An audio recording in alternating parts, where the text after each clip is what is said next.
वो गांधी परिवार का बेहद करीबी है। सिर्फ वही नहीं, उसके पिता भी कभी नेहरू और इंदिरा गांधी के करीबी रह चुके हैं। वो नेता भी है, वो वकील भी है। उसने अकेले अपने दम पर भारतीय जनता पार्टी के अब की बार 75 पार के नारे को मिट्टी में मिलाकर दिखाया। उसने देश के पूर्व उप प्रधानमंत्री को एक नहीं 3 बार हराया। उसने कांग्रेस के लिए वो कर दिखाया जो बीते 40 सालों में कोई नहीं कर पाया। तो अनसुनी कहानियों के इस एपिसोड में कहानी हरियाणा के पूर्व मुख्यमंत्री भूपेंद्र सिंह हुड्डा की।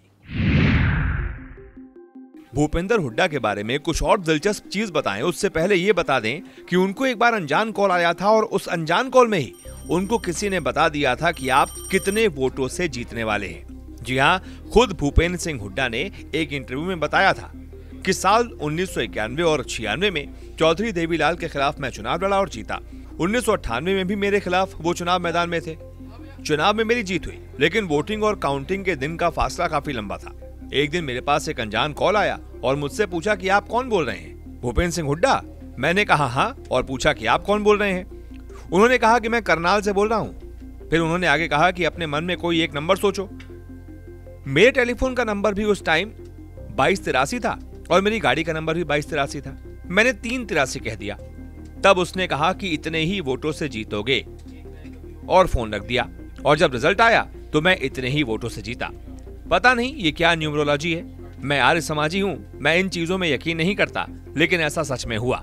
यानी कि भूपेंद्र सिंह हुड्डा को उनके नतीजे से काफी दिनों पहले ही पता चल चुका था कि वो 383 वोटों से जीतने जा रहे हैं। साल 2003 में भूपेंद्र सिंह हुड्डा के साथ एक बहुत बड़ा हादसा हो गया। वो 9 लोगों के साथ एक नदी में बह गए थे।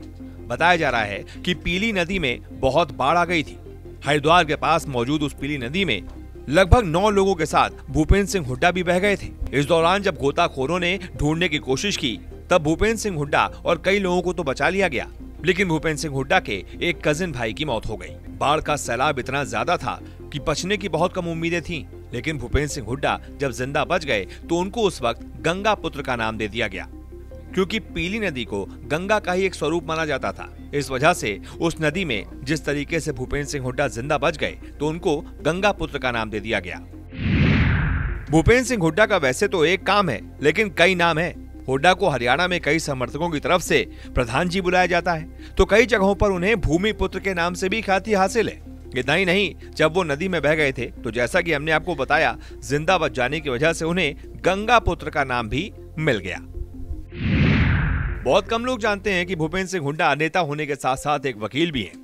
देश के आजाद होने के ठीक 1 महीने बाद यानी कि 15 सितंबर को जन्मे भूपेंद्र सिंह हुड्डा हरियाणा के कुंजपुरा स्थित सैनिक स्कूल में स्कूली शिक्षा ग्रहण करने के बाद पंजाब यूनिवर्सिटी से ग्रेजुएशन कर गए और उसके बाद दिल्ली यूनिवर्सिटी से उन्होंने लॉ की डिग्री हासिल की। यानी कि राजनेता होने के साथ साथ हुड्डा वकील भी हैं। हालांकि उन्होंने कभी वकालत का पेशा आजमाया ही नहीं।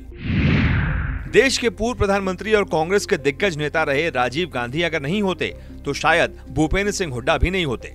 जी हां, 1991 में लोकसभा चुनाव से पहले देश के तत्कालीन प्रधानमंत्री राजीव गांधी ने ही भूपेंद्र सिंह हुड्डा को बुलाया था और उनके सामने विधानसभा और रोहतक लोकसभा सीट से चुनाव लड़ने का प्रस्ताव रखा था।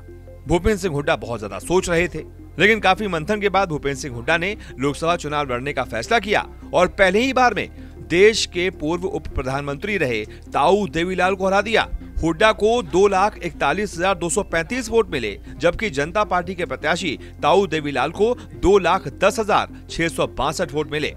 इस तरह भूपेंद्र सिंह हुड्डा ने अपने पहले ही लोकसभा चुनाव में 30,573 मतों के अंतर से जीत दर्ज की। इसके बाद उन्होंने 2 और बार यानी कि कुल मिलाकर 3 बार देश के पूर्व उप प्रधानमंत्री ताऊ देवीलाल को मात दी। भूपेंद्र सिंह हुड्डा की जिंदगी में एक ऐसा भी वक्त आया जब उन्होंने हरियाणा में एक तरीके से एक बड़ा चमत्कार करके दिखा दिया। कुछ ऐसा करके दिखा दिया जो बीते लगभग 40 सालों से कोई नहीं कर पाया था। दरअसल हुड्डा 2005 से 2014 तक हरियाणा के मुख्यमंत्री रहे और जब हुड्डा 2009 में दोबारा मुख्यमंत्री पद की शपथ ले रहे थे, तब उन्होंने एक बहुत बड़ा रिकॉर्ड अपने नाम कर लिया। दरअसल 1972 के बाद लगातार 2 बार मुख्यमंत्री रहने वाले वो पहले नेता बन गए। 1972 के बाद से कोई भी पार्टी हरियाणा में लगातार 2 बार सत्ता में नहीं आई थी। हुड्डा के नेतृत्व में कांग्रेस ने लगातार 2 बार सरकार बनाई और दोनों बार हुड्डा मुख्यमंत्री बने। हुड्डा के सियासी सफर पर अगर गौर करें तो हुड्डा ने यूथ कांग्रेस से सियासत में एंट्री की। 1980 से लेकर 1987 तक प्रदेश यूथ कांग्रेस के सीनियर वाइस प्रेसिडेंट रहे। फिर 4 बार लगातार रोहतक सीट से सांसद बने। 1991, 1996, 1998 और 2004 में उन्होंने लगातार 4 बार रोहतक सीट से जीत दर्ज की। 1997 से 2001 तक वो हरियाणा प्रदेश कांग्रेस कमेटी के अध्यक्ष भी रहे। फिर हुड्डा 2005 से 2014 तक हरियाणा के मुख्यमंत्री रहे। 2019 से वो हरियाणा विधानसभा में नेता विपक्ष हैं। जितनी दिलचस्पी भूपेंद्र सिंह हुड्डा को सियासत में थी, उतनी ही खेलों में भी थी। शायद इसी वजह से उन्होंने हरियाणा के एथलीट्स का मनोबल बढ़ाने के लिए एक ऐसा ऐलान कर दिया था जो आज से पहले किसी भी मुख्यमंत्री ने नहीं किया था। ओलंपिक में ज्यादा से ज्यादा मेडल आए, इसके लिए भूपेंद्र सिंह हुड्डा ने उस वक्त कैश अवार्ड का अनाउंसमेंट कर दिया था। गोल्ड मेडल जीतने वाले को 25 मिलियन, सिल्वर मेडल जीतने वाले को 15 मिलियन और ब्रॉन्ज मेडल जीतने वाले एथलीट को 10 मिलियन यानी कि लगभग 1 करोड़ रुपए का कैश प्राइज देने का अनाउंसमेंट किया था। यह बताता है कि उनकी सोच कितनी आगे की थी। भूपेंद्र सिंह हुड्डा ने अपनी सियासत में जितना नाम कमाया है, जो पहचान बनाई है, उनके बेटे ने भी वैसे ही पहचान बना ली है। भूपेंद्र सिंह हुड्डा ने खुद तो अपना नाम सियासत में बनाया ही है, लेकिन उनकी वजह से उनके बेटे का भी नाम कांग्रेस में बहुत बड़ा हो गया है। भूपेंद्र सिंह हुड्डा की शादी साल 1976 में आशा दहिया के साथ हुई थी। भूपेंद्र सिंह हुड्डा के 2 बच्चे हैं, एक दीपेंद्र हुड्डा और एक अंजलि हुड्डा। जहां तक दीपेंद्र की बात है तो वो भी कांग्रेस के कद्दावर नेता हो चुके हैं। दीपेंद्र सिंह हुड्डा भी रोहतक सीट से कई बार सांसद रह चुके हैं। वो सदन में राहुल गांधी के बहुत करीबी हैं। लोकसभा में विपक्ष की अगर कोई मजबूत आवाज है तो उनमें से एक दीपेंद्र सिंह हुड्डा भी हैं और इसी वजह से वो राहुल गांधी के बेहद करीबी माने जाते हैं। साल था 2019 का। लोकसभा चुनाव में प्रचंड जीत हासिल करके भारतीय जनता पार्टी को लग रहा था कि हरियाणा में भी वो क्लीन स्वीप कर देगी और हरियाणा विधानसभा में 75 सीटें कम से कम जीत कर आएगी। आप खुद सोचिए, 90 सीटों वाली विधानसभा में 75 सीटें जीतने का दावा भारतीय जनता पार्टी जोर शोर से कर रही थी। बीजेपी ने अब की बार 75 पार का नारा दे दिया था और उसे ऐसा लग रहा था कि अब की बार तो ये नारा सफल ही हो जाएगा।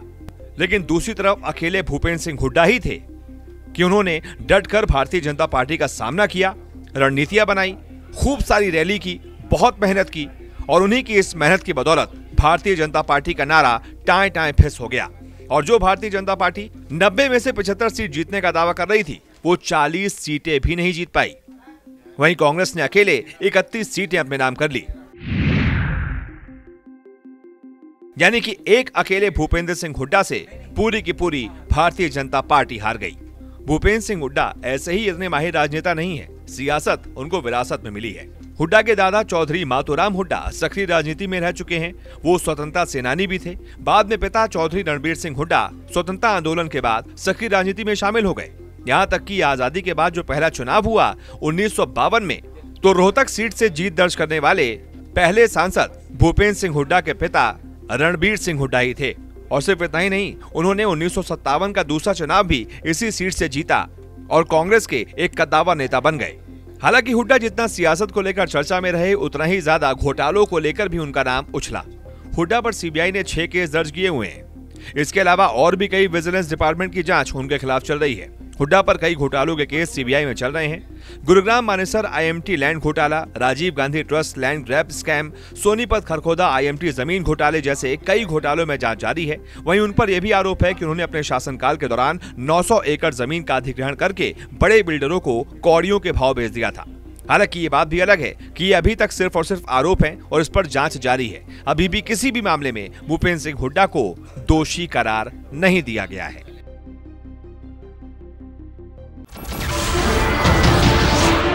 नमस्कार, मैं हूं मानक गुप्ता। अगर आपको हमारा ये वीडियो पसंद आया हो तो इसे लाइक और शेयर जरूर करें और हाँ, हमें सब्सक्राइब और फॉलो करना ना भूलें ताकि आप देश और दुनिया की कोई खबर मिस ना करें। तो जुड़े रहिए हमारे साथ और देखते रहिए News 24।